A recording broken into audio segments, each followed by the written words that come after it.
For this financial year, from budget to budget, we're looking at around $17 billion in write-down. That is, the government getting $17 billion less in revenue than was anticipated this time last year.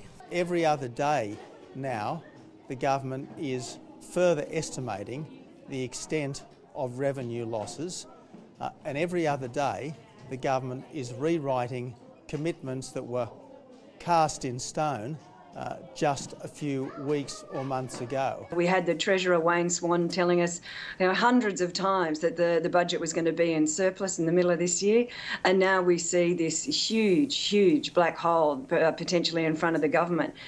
People out there on the ground realise that the government simply cannot manage the economy, that they have just made a huge mess of it. Fiona's certainly right to talk about this as being huge. It's more than 1% of GDP, and it's of the scale that Ken Henry advised the government to go with stimulus when we were hit with a global financial crisis. This is a very significant chunk of tax revenue, but where Fiona's wrong is that she's talking about revenues, but of course this is a tax write-down. This is not to do with what the government's spending.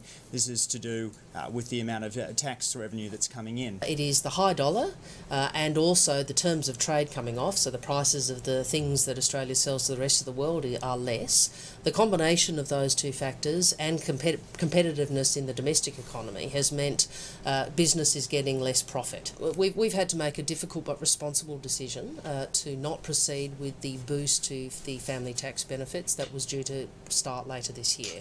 Obviously a decision we would have preferred not to have made, but a decision that is driven by the need to act responsibly in the face of falling revenue. What was then a rock-solid commitment and a stick with which to beat the opposition mercilessly has now been dropped. So it didn't survive from one budget to the next. The difference between the government and the opposition is we will be upfront about the responsible decisions we have to make. The opposition wants to coast to the election and not tell Australians about what they would cut to the bone. I think that's dishonest.